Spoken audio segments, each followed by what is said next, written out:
Good evening, friends. Thank you for joining me every evening to follow what's happening in India abroad. And thank you for sending me your useful comments and suggestions. If you believe in this channel, do share it with your friends and spread the message. Our only mission is to bring you the truth and both sides of the story. Thank you for your support. Today we have Deepti Pinnati back with us. She'll be reading part 38 of the SSR diary. I know one thing, Deepti, that people have been missing you. So they've been asking me constantly, when is Deepti ji coming? And I said she also needs to work on it. It's not that she's always free and she's traveling also. So I'm sure all of them are already waiting for you. And also, there is some good news that we would like to tell you. Deepti has said that she would, join me in giving you in Hindi, for the Hindi audience, condensed versions of the SSR diary. So this is something also you could look forward to, and a huge thank you to Deepti because of the kind of selfless work that she's doing. Mina, Minaji, a huge thank you to you and a very big congratulations for you for launching your channel in Hindi as well as Malayalam, because your channel, the kind of content that you present, this is what is, I always keep saying that this is what is true journalism all about. Okay. So this word should reach maximum people. Yeah. To every Indian. Yes. It should reach. And of course, we have been reading comments, but we were helpless because Sushant wrote it in English, because his logic was that if anyone can encrypt, decrypt and decode the drives, then they will know how to read basic English. Yes. So he kept it very simple in English. But still then, in India, nothing spreads as fast as something in Hindi. Yeah, exactly. Indians Mostly are there because all of the over movies. world. Yeah. Yeah. So of course, if we present this material in Hindi, it will have a much larger reach. Impact, yes. A much larger reach and much larger impact. In fact. Yeah. So thanks to you, Deepti, because I know you have a small child. Whenever we speak to Deepti, I always hear the kid's voice, in the background. So it's a big sacrifice that you are also doing. I'm sure, Deepti, what you're doing, Jia Khan's mother is doing, and all the other mothers, who are working to get justice for their parents, it will bear fruit sometime. Because you remember, see, when we saw this funeral of Lataji, somewhere I saw a lot of anger in Modi ji's face when he faced Pawar and Thakre's. Because, see, his one of the top BJP, what do you say, whistleblowers, and party person, Kirit Somaya, was beaten up by Shiv Sena goons. And he was Yes, in hospital. Yeah. And who is he? He's such a simple person. You see him, he just wears a shirt and a pant. He doesn't even dress like a politician. But he's been exposing all the scams that the Mahavikas Agadi has been up to. Now, this could have been one of the reasons. So let's hope that you, Deepti, and all the other wonderful people working towards justice, for society, truly bears fruits. So I too have been thinking about it, Meenaji, like what to do. But let us first make sure that the awareness reaches everyone. Yes, everybody. And yes, a lot of brainstorming happened, and if the situation doesn't improve, and if the systems that are governing us are not ensuring that justice is equal for all, okay, then there's something that we can do. But I'm keeping it till the end after we cover all this, and when we see that there is no hope, when we see that there's no one to look up to or no one to save us, if awareness reaches to that level, there is when I have done some brainstorming with some people. Then we can all come together. Yeah, we can all come together, because we have to be the change that we need to bring. The Sushant wanted to bring. Absolutely. We have to be the change. Okay. So right now, this churning of the ocean is going on. All the, whatever toxins are there, they are coming out. Till now, also, they were. I don't know. Also, Deepti, I don't know whether you listened to Christelle, the medium, when she spoke to Sridevi's spirit. I don't know whether you heard that. Did you hear? I didn't watch it. Many people wanted me to watch that. But what she said, the spirit very clearly said that she was killed by Boni Kapoor, her husband. And she said that the earlier wife was also killed, and that the future wife will also be killed. So this is what the spirit said. Okay, this is only for those who believe. Others can take it lightly.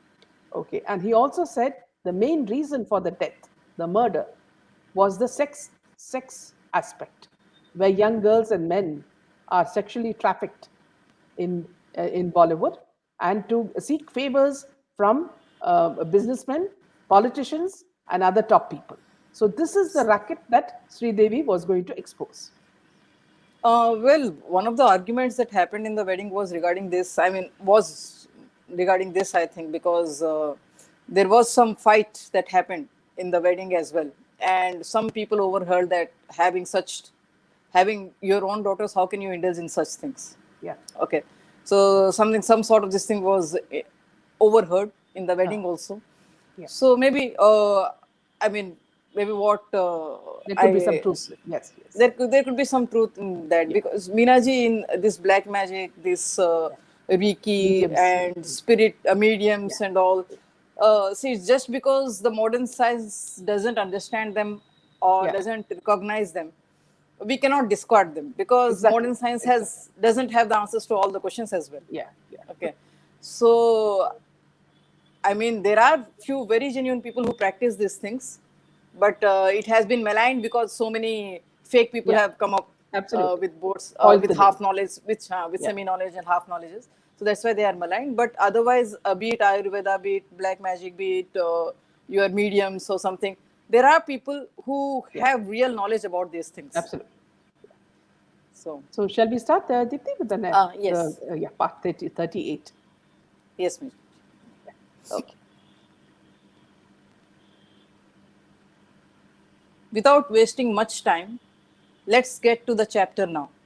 But here in this chapter, I will, for the sake of continuity, start from the end and then come to the first point, because the last 2 points form the most important angle in this chapter. And a lot of names involved in this will come out, and also the one name which I might be forced to take is also on the cards. But let's go about it one by one, and then let's see how much proof I can accumulate before I take that name. These apps have made it an habit to avoid tax and GST, and the main people here to blame are the top chartered accountants in our country who do the audit work for these crooks. Simple logic behind this is, if the enterprise is loss making, then all the black money can be pumped here and shown as loss. The entire black money becomes white. To explain this, I will have to take the help of the telecom sector again. Idea was Spice initially, when it was first launched. Aditya Birla Group, who apparently had no knowledge on this, took over Spice and it became Idea. Now in the telecom sector, the way these companies can show loss is very easy. It's general norm that telecom sectors focus more on postpaid users than prepaid. You want to know the reason why? Let me tell you the reason. Once a number is registered, then no matter you use it or not, the spectrum that is attached to it continues. If you are confused here, let me put it in more simple words so that you can understand the whole concept better. There are towers everywhere, and as and how the database of customers grow, the company is forced to put up a new tower just to ensure that there is continued connectivity. When it is a prepaid user, all that matters is the monthly recharge, and if you do not want to use the SIM, all you have to do is destroy the SIM card and throw it away. But this is not the case with postpaid numbers. Postpaid means monthly commitment. You are bound to pay the amount that generates as your monthly billing plan, no matter you use it or you don't. And the other thing that we need to consider here, yes, I agree, I am talking before Jio entered the market. But then, even to this date, this is one big way in which taxation frauds happen. I will explain it totally, but first let's cover the other aspects around it, so that the information I want to pass doesn't give rise to any confusion. Getting back to the subject on hand, when it is a postpaid number, no matter you use or do not use the number, you are entitled to pay the amount of money which is called your monthly billing plan. And the fraud that I am talking about here happens in two ways. One, CUG connections. Two, non-payment of bills. How this happens, let's study that in the next slide. I'm filling this gap here just to make sure that there is no foul play in altering my work. 1. CUG connections. CUG means closed user groups. Top corporates and big businesses go for this type of connections where the bill is generated on the name of the company which has applied for the connections. Though bills will be generated on individual user basis, the telecom companies tie up with these big companies and give them some special schemes. If you have a huge company of yourself or have ever worked in a place where this function or system is there, then you will be having an idea about this. But then let me tell you what is the scam that happens here. If you are an employee, most of the times this SIM will be on one of the following names. 1. The company. 2. Someone from the top management. 3. Someone from the HR department. 4. The user's name. Now, the scam that happens is if you come on their list, if you are on their list and you get terminated from the company, you will have to surrender the SIM card. Though this is too vague a chance, but then when it comes to it, one thing which I have analyzed and learned is that the companies which give you the CUG card on your name are super genuine. But if the card is on the company's name and you come in the bad list of the mafia, the first hit they give you is get you out of your job. You have to surrender your SIM, and then this SIM is used to make unwanted calls. And this will be used as evidence against you in the court. The second option, what is used here, is that this SIM which you are using will be overused and they will make sure that the billing comes 10 times the rate of the billing which the company reimburses and the bill is left unpaid. Here, what happens is that this money totally becomes black money for the company. And the company will torture you by asking you to pay the money or deduct this money from your final settlement or will not sign your PF and ESI papers. This is the way they make you desperate. The third thing they will do, they themselves will call the competitors and give out the business secrets. Then the company will file a case on you claiming that it was done by you. And the telecom companies will stand in support of the company. There is one way this particularly takes a different shape. Indeed, when the number is on your name and you have a CUG connection, what happens here is that the company throws you out of their user group. And once this happens, the billing cycle changes. The telecom operator will not be bothered to inform you about this because the messages generally used to go to one number and you are not a part of the company for the company to inform you. I remember the great Dr. Abdul Kalam's words here: love your job, not the company you worked for, because you would never know when your company would stop loving you. The only point that I want to point out over here is that most of the corporates have inner links and at the same time have some dirty secrets they have hidden down their sleeve. If you get hold of these secrets, in order to save the reputation these companies hold, you will be the scapegoat. Yet again, here, the name comes once again, but then I am helpless. This billing related issue is directly connected to the people who made sure everyone in the country had a mobile phone, not with concern for the public, but this was a trap to ensure that the common man would always have his head held low. I'm not sure how many among the current generation would know this, but the older generation knows this very well. If you have any doubts where I am heading to, then let me kill all the doubts and say I am going back to those days when Reliance launched their CDMA phones, when the cost of a phone back then was around 7,000 to 8,000 rupees, and the way mobile phones operated, wherein the calls were charged heavily. It was Reliance who launched a phone for 301 black and white display, 501 color display. What I am saying here is that the phone which had a black and white display was costing rupees 301 and the phone which had a color display, you had options to choose from the cheapest, came for rupees 501. And just like Geo back then as well, it was Reliance who shook the entire telecom market by introducing per second pulse back then. The calls worked on a pulse, and most of the telecom providers, though there were a selected few, used to charge per minute pulse. People were overjoyed, and overnight Reliance was a sensation, and it made huge business. But it was only when the bills came did the people realize, with their mouths wide open, what exactly was happening with them. There are instances wherein a mobile bill back then came to the tune of rupees 60,000, and there was chaos everywhere. And in this gap, there was another game that was shaping up around Republic Day in 2003, when major telecom companies were taking a decision to make incoming calls free. Reliance back then gave a statement that it was given only 30 minutes to respond. But little do many know that the telecom minister back then was Pramod Mahajan. Now, what is the connection of Pramod Mahajan with the Ambanis? In itself is a huge story. And what is the story? I need to unfold it here. And that will happen from the next slide. Please understand, people, I have nothing against anyone.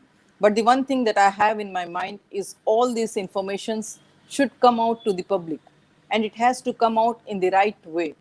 I do not mind if I have to lay my life down for it, but I shall ensure that facts are placed as facts, and there are no additional colors added to it, because facts are pure facts, and there is no one who can manipulate it.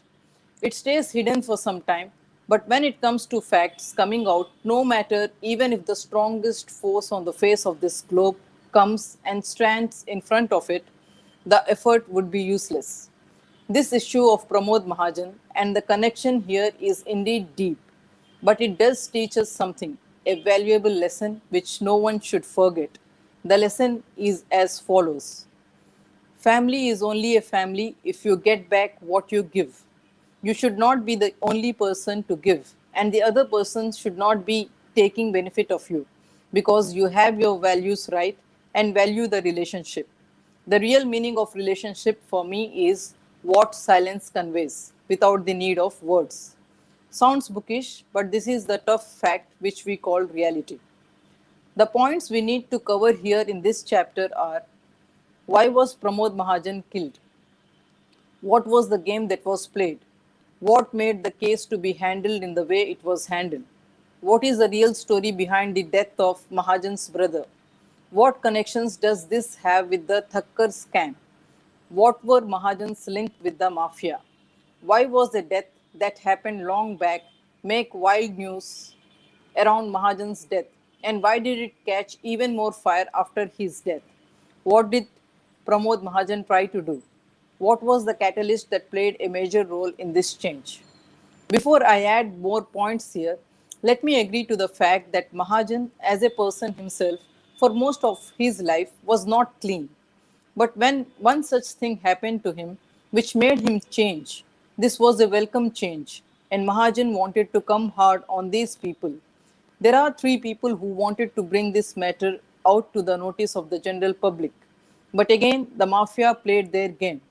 When I have reached here today, if I look back to see, the one thing I realize is that the people who were made to leave their fights halfway never maintained any records for it. That has been one of the main reasons why the warriors of truth are put to rest so easily and these issues die down. I have one humble request to make to everyone. See, my intention was noble, and there are no doubts that if anything happens to me on this path as well, this work, this mission will continue. As long as I am alive, I will fight. I will fight continuously without a break, and will make sure I will document everything. And once I document it, I will make sure I will have multiple copies for it. And these copies will be maintained safely, so that if something wrong happens to me, my work will continue and get results for itself. And I am sure about this.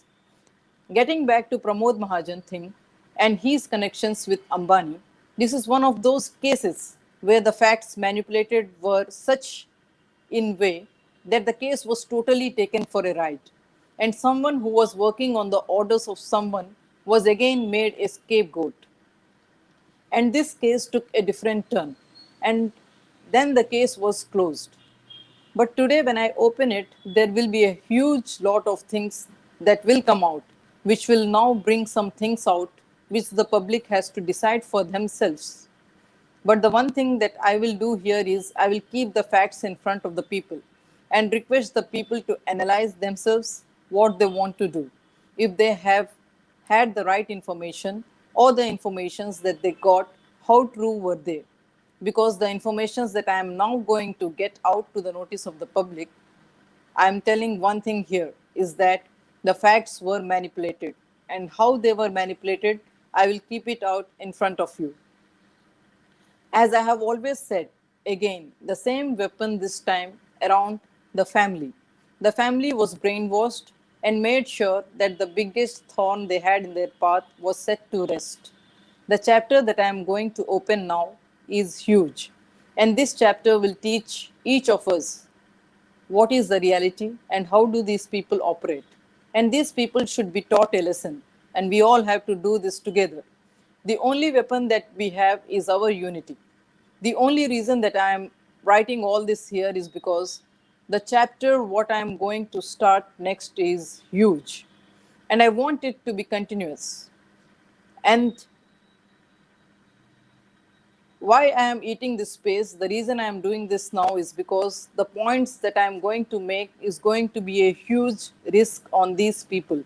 And when the risk comes on them to this level, they can go down to any extent. They can go to any extent. When I say this here, anything is possible. Anything means anything. I might be called a lunatic who is having some vested interests. Also, the news can be made that I am an anti national and have joined hands with people who want to destroy the peace in the country. I might be killed like the others, and then the case can go on forever. Or my death can be written off like that of Parveen Bhabi due to depression, or like Divya Bharti or Jia Khan. God, you know it, and I hope these words of mine that I write next will be read by someone and will make it out in the public somehow. If I die, I will either die due to natural causes or due to old age. I will never commit suicide. Committing suicide is the biggest injustice you would end up doing to your near and dear ones and to God. Because according to me, the only power who can take life away from you is the supreme power, and no one else has a right to take anyone's life. Period. I don't want to add anything more here. All the incidents and the connected facts around all this are so deep that this can be that goose which gave a golden egg daily to someone with wrong intentions and would be like building a religious place for the right person. Temple, church, mosque, gurdwara, whatever you want to call it. 1. Why was Pramod Mahajan killed? This question in itself can sum up the whole chapter. But then there are so many other questions in this main question which we have to learn and understand, because the one thing that comes here is that the evidences that could actually speak otherwise are no longer available and are destroyed. So I have to make sure I keep all these facts in front of everyone so that the real story is out. 1. Who was Pramod Mahajan? 2. What were the secrets he knew about Ambani and Gandhi family? 3. What were the ISI links Mahajan was to expose? 4. What created the rift between a bond of friendship that would potentially last forever? 5. What were the connections of Mahajan in Indian politics? 5-1 Congress, 5-2 BJP, 5-3 Samajwadi Party, 5-4 BSP, 5-5 RJD. The first question itself can solve the whole chapter, because the funds that came into Mahajan's account, everyone ate a share of it. And here I would like to apologetically take the name of Amit Shah ji and JP Nadda ji, because there are connections to these names.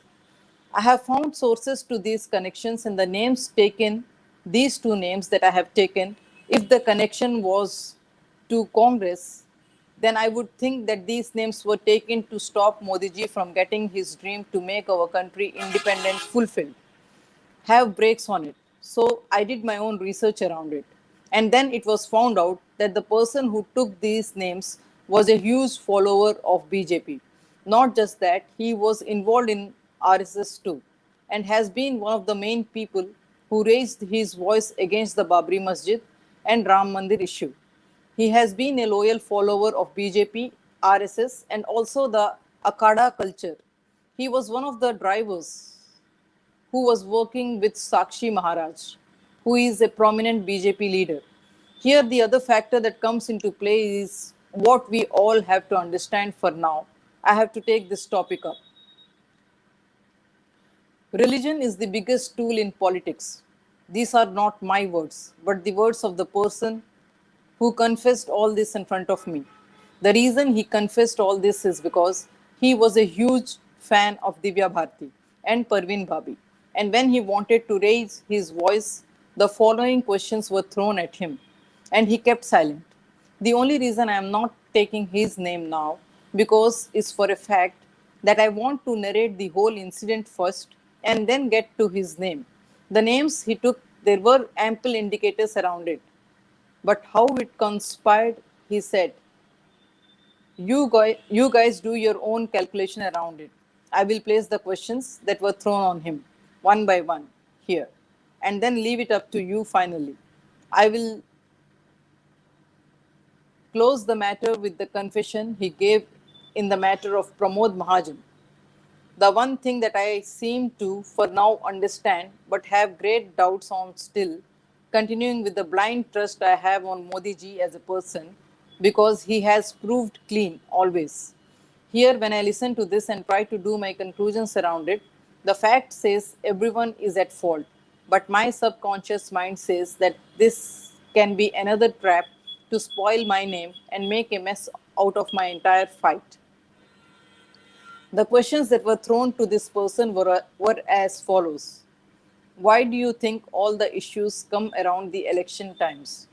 Why do you think Sadhvi Pragya Singh Thakur was tortured? Why do you think she did not come out for a long, long time? Why do you think, despite the whole country knowing what happened to Sorabuddin, Amit Shah is roaming free and still the party president? Why do you think, despite we having proofs for so many things against all this, the High Command is backing up Subramaniam Swamy, who files cases and never finishes any? What do you think is the reason Nirmala went to Manmohan Singh for the budget? I had my own doubts around this person, but then the doubts slowly began to vanish when the last point I mentioned in the previous slide and the points that I am to mention now came out of his mouth. Let's get to the last point in the previous slide and then continue. I'm sorry, sometimes I repeat because I want continuity in my work, but the earlier attempt that I tried did not work out as my physical diaries were stolen and some of them were burnt. I have limited characters to add here in each slide, so sometimes I have to go back.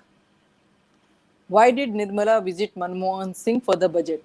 Why did Pulwama happen? Why did the inquiry of Pulwama go down the drain? Why is it that things only drag in the news and never see a conclusion? Why did Ravinder Kaushik suffer? Why was a retired IPS officer made NSA of the country? Why was Anil Ambani made a scapegoat? How is Anil Ambani still living a lavish life despite he is almost bankrupt? What is the blame game of politics? To explain all these questions, I need to go back to some pages of history when Narsimha Rao took oath as the Prime Minister. Back at that time, there was a stage where India would go bankrupt if the policies that Rao and Singh wanted to bring did not see the daylight. But then Rao had one fear. He told Singh that he will need some time. And then there was a discussion of 2 hours, some say 15 minutes, between Rao and Vajpayee. And Rao gave the go ahead to Singh to write something which made us come out of that situation. The man who told me all this started with this story. Now, why this story? Let me get to it in detail. But before that, so that there is no doubt in anyone's mind, let me spell out the names. Rao is Narsimha Rao, Singh is Manmohan Singh, and Vajpayee, we all know, is Atalji. This man had his own reasons to take these names, and every explanation he gave made my belief stronger that politics is nothing but that abyss where if one gets into it just once, he can never come out. People will drag him deeper and deeper into it, and there is no way anyone can remain honest.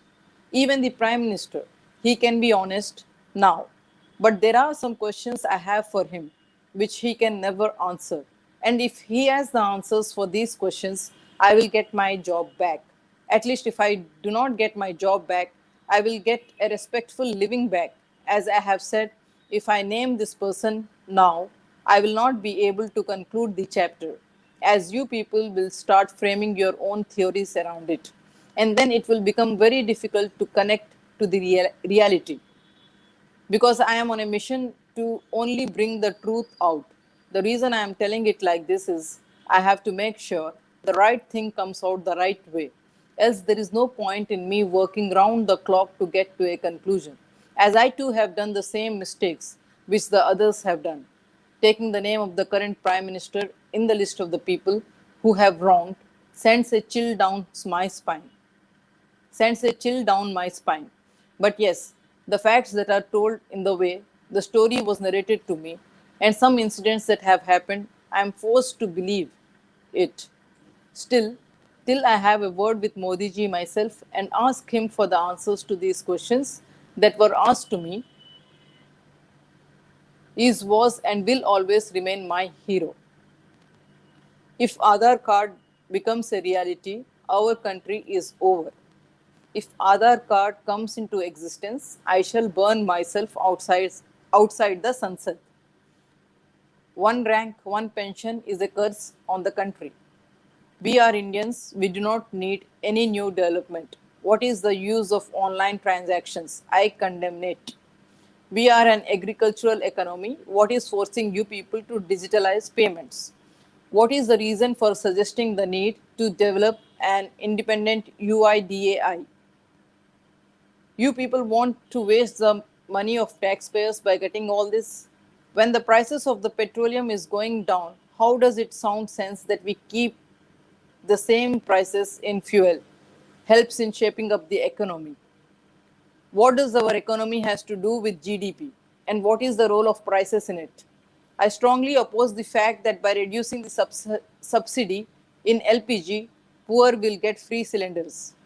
The concept of reduction in the subsidy of LPG is your way to get your purses filled. You will never benefit the poor. What is the need of getting all this into action? I need an explanation. Aadhaar, one rank, one pension, free LPG. Solar power is a joke. How can a country of so many people sustain on renewable sources of energy? Explain. These were some questions which Modi ji himself asked. And look at what he is doing now. By saying this, that person shook me out of my belief system. For once, the questions seemed sense to me. And when I did some background on them, it did appear that these were the facts and the things had happened this way. I am anyway scheduled to meet the man himself soon. So I will make sure I will ask the man himself all these questions. And once I ask him these questions, I will come to a conclusion. See, I have nothing against anyone. But the one thing is that if the person is wrong, then no matter who the person is, he is wrong. But then there are some parameters again here which we need to measure before we come to a conclusion. As for now, when we gauge all the people who have led the nation till date and the list that is currently in the scheme of things, the one who looks the standout in this circle is Modi ji. And some small mistakes do happen.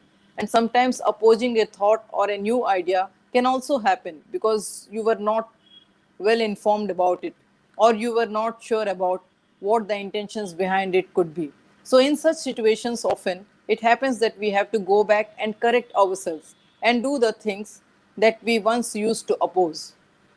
This matter, I am keeping it at the back of my mind and will have an open mind on this issue, and also will make sure that I get back to these points once I have my word with the man himself. Till then, I will proceed with the tasks I have on hand and ensure that I do not let anyone influence me, and keep the fact as it is in front of the people as it should be kept. The final lines that I want to add before I get to the chapter of Pramod Mahajan are: this death was another instance wherein the main reason these people never fell on their face was shouting itself out. If you want to get into them, join hands with them, work for them, or work with them. You are welcome. But if you want to come out of it, then you have to pay it either with your life or your sanity. The mistakes that were made were common, and it could have been avoided. Mahajan too made the same mistakes which most others did. That is, not keep a copy of his work and not keep some people, at least his close circle, informed about what he was doing and what are the challenges that he might face and how tough could the coming days for him be. The people who brought this info out to me said that this to me, that he was one person who was all by himself. He never trusted or opened up in front of anyone, even. And some secrets about this went with him to his grave. But yes, most of it we could find out. But then there was no way out for us, as we did not have any clue as to what was happening around us, as the man never told us anything what happened in his life. Getting to the story. When there was a tug of war between the Anil camp and Mukesh camp, the Anil camp came out with some solid details which made hot news back then. The main thing, the reason I started like this is because this holds link to another huge chapter as to how Geo came into existence. And the only reason I am telling this as a preface before I even start this chapter is because I had left this part of the truth pending, because back then there was nothing to back this up. But now I will show everyone who the real culprits are and what was the game that was played with the common man who was the ultimate fool and was taken for a ride always. This chapter that I am going to take out now dates back to 2002, the allocation of Reliance shares, Reliance Infocom, to three shell companies. Before I get to this, the one thing that I would like to add here is I could have started this chapter with the actual story. I know. But then there were some noises, some tissue papers made. Newspapers who have no guts to speak out the truth for me are tissue papers. The news these tissue papers made have the hidden truth for once. I would like to add a word that whatever it is now in this matter, India today had it in them to get this matter out and make sure that this matter stayed there. And it is still there. But we need everything on a platter. And for it is more than important that I ensure that the platter that is being served to you has the right mix of it. Getting back to the topic on hand, the matter that I am going to take out now dates back to September 2002, as reported in India Today, when Reliance Infocom allocated its share to three shell companies: Fairhaven Traders, Prerna Auto, Softnet Consultants. India Today reported that these companies belong to Ashish Diora. I will get to the whole story, but before I do, remember this name, Ashish Diora. And what is more interesting in this whole chapter is on whose names were these companies actually mentioned on paper. And who are these people? This one chapter is enough to prove to people that we were being played around. And this information that I have can be one of the main reasons for these people to script my death into suicide, accident, or anything that can put this issue to rest. But as my hero, Netaji Subhas Bose, said, you can never kill an idea, a thought, or a revolution. If you kill it, that idea would be reborn into multiple different ideas. If I have to stop breathing for my country to see the truth, for me, that is a very small reimbursement to make, because everyone born has to die one day or the other. Such death, where your names remains till the mountains and waters stand on the face of this earth, is worth dying for, because human life is given to us for a reason, and we have to do justice to it, at least to our own satisfaction. If the stories that were told to me in childhood are true, then I would never want my soul to be scared of my body or spit on it when the time for me to leave it comes, or someone gets me there. Now, getting to whom these companies belonged on paper, the list goes as follows. Prerna Auto belongs to Sapna and Lalit Goyal. Fairhaven Traders to Anand and Anita Sharma. Softnet to Amit and Kamini Gupta. All these have deep stories to tell, but before we get there, let's have some questions which will help us understand why this chapter is very important. How did this come out? Is this the first time this happened? If yes, why was no action taken on this? If no, what are the other similar incidents that happened? This will give us some more connections to Nasli Wadia and some other names that I am going to take very soon. Who is Diora? What connection do the other names that I have taken as mentioned on paper have to some other stories that we have discussed in the past and we are to discuss soon? One of these names is very closely connected to Mukesh Bhatt and has some role to play in the 1993 and 26 by 11 respectively.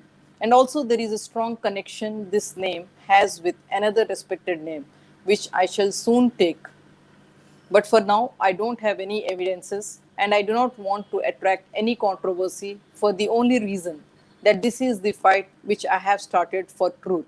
And I shall continue with it without leaving any scope to anyone to point even a finger at me. Because the most important aspect in the entire fight that I am in, I need to keep telling myself, is the backlash I will face when I bring all this out. I don't have the media in my control. I might be thrown out of my industry. Every possible attempt will be made to pressurize me and make me bankrupt.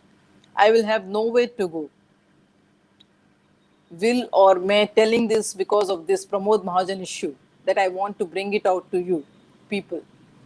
This name has been a common name almost in every instance that I have heard, and the connection this name has is so deep that despite them being guilty in not just one but multiple instances, there is no action ever taken on them. There are different angles to this, and also the biggest angle, which I will get to once I talk to the man himself, making a reference to the Honorable Prime Minister of our country here. Every passing day, when I am hearing all this, I feel like I want to spit on myself. But then the only consolidance I can give myself or to my soul is I too was a common citizen of this country till I got into public life. But now that I am not, I will ensure that I will leave no stone untouched to reach where I should be reaching. During this journey so far, the some things that I have gotten to learn and want to tell people is that these people do not have any instant plans. All their plans are having a future connection. Their biggest weapon is the way they manipulate minds. The only way to pull these people down is to make sure they do not get time to react. The other thing we all need to remember is that they have a very strong backing, and when we try to get to the roots of any issue, the entire lot stands in support of each other. Yes, they have a lot of personal differences and sometimes hate each other. Some in between the lot don't share a cordial relationship, but when it comes to them as a lot, all of them keep all their differences aside and stand up as a team. The unity in the unit is something which can never break unless there is enough pressure. The only way we can pile pressure on these people is that we ensure everything is out for everyone to see. A lot more points can be added here, but then the fear that there is no proof for it always haunts, and the reason for this is another name which I hold in huge regard. But then the issue this is connected and that I want to take is equally important. I do not want to mix things, but then this death of Pramod Mahajan has a lot of dirty stories to tell. And then these stories need solid backing. I have the backing, but the way to put it out forms the crux of the entire thing that I am taking care of, anyways. Getting back to Ashish Diora was not just the promoter of India Online, a company he co-promoted with Poonam and Rahul Mahajan and Anand Rao. Now here the thing that we need to know is Poonam and Rahul are the children of Pramod Mahajan and Anand Rao is the husband of Poonam Mahajan.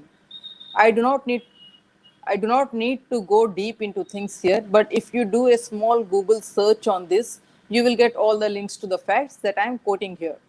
I need to take another break here because this opens up another huge chapter which would answer a lot of questions to the public of our country.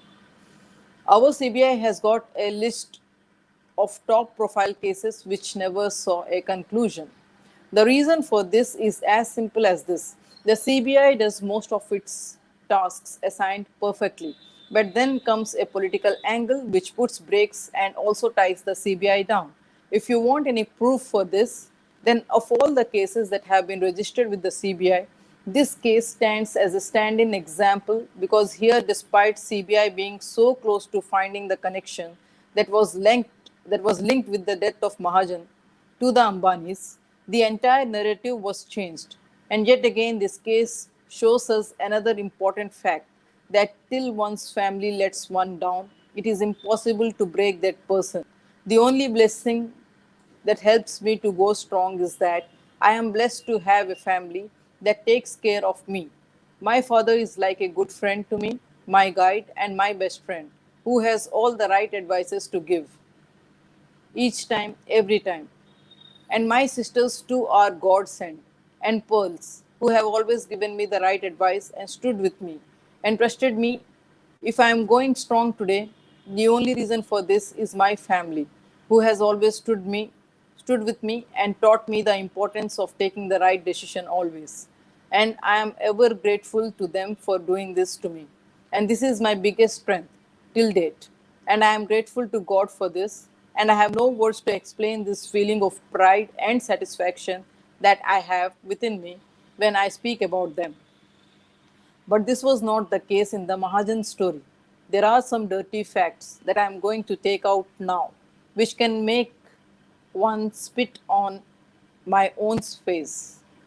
Because if what and all I have heard is true, I am one of the biggest fools ever to live on the face of this earth. And let me get to the point what makes me feel so. It was the Manmohan Singh government who first introduced the following as a bill in the parliament. 1. One rank, one pension. 2. Aadhaar card. 3. GST. 4. Uniform Civil Code. 5. National Data Management.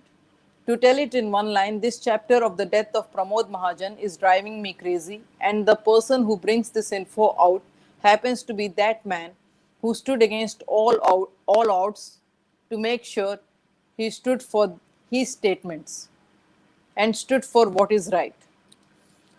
If this source is to be believed, and if the voice that I heard on the phone was not altered, this source is the same person. That is another huge story. I will come to it soon as to why I trust this source blindly. Then I should be blindly believing that person, but then I have my own mind. Sometimes I curse God for giving me the capacity to think. Reasons: 1. If you gave me a capacity to think, why subject it to influence? 2. Why did you forget to add common sense to it? These two questions have answers within themselves, and a wise person would know the answer right away. If you have known the answer, then good, on part. And if you have not, here is the answer for you. If your thinking is influenced by someone else, then you do not have common sense. And if your thinking is not influenced by anyone, then you have common sense. Going back to the movie PK, the one dialogue which Amir said and which won my heart is: there are two types of gods. One, the one who created us, who loves us and never demands anything from us. 2. The one whom we have created, who is the reason for all the pain and trouble in this world. The one created us gave us everything: sound brain, a beautiful heart, a very strong intellect, a healthy body, and lots more. But the one whom we created has filled us with insecure brain, a heart full of venom, inferiority complex, a sick body where we look down upon other, and similar things.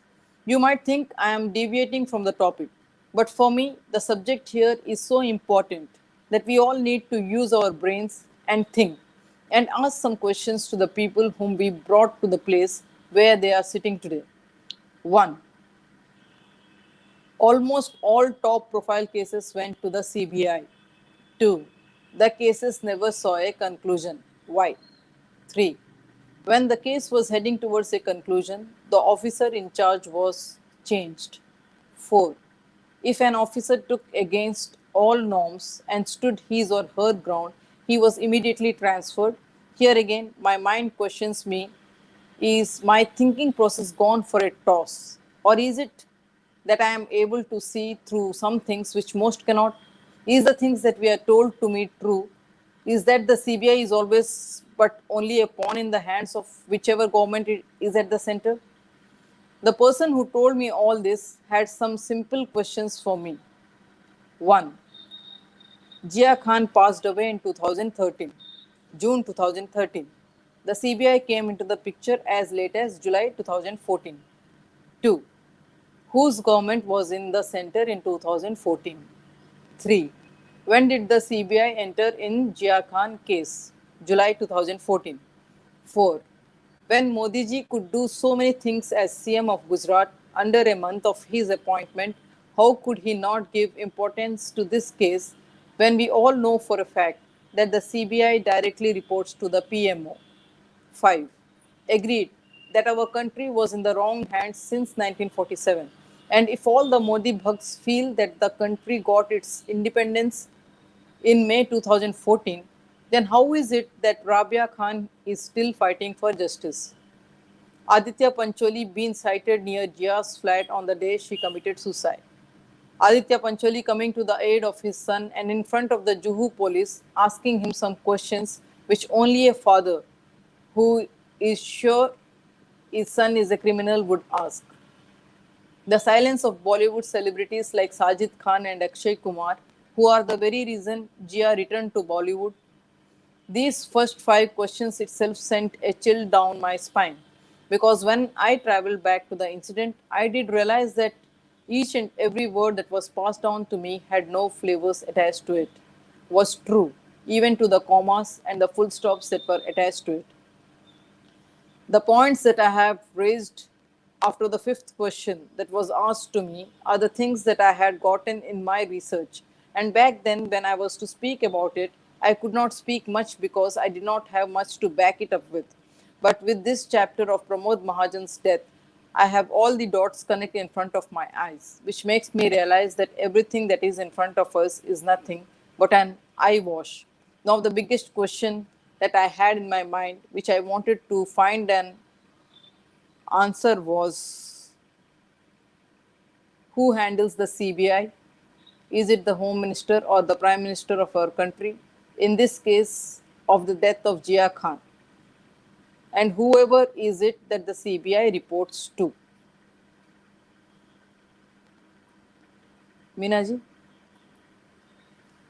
For Yes, today, I will stop. For today, absolutely. I will stop it here. Yes, yes. Okay. Again, Thank you as so soon much. as I finish, Yeah, yeah. Yes, In the meantime, you will also work on translating some into Hindi so absolutely. that Yeah, Sushant's work passes on to the people. From yeah, the beginning, we'll do that. Okay. yeah. Thank you so much, Deepti, for your time.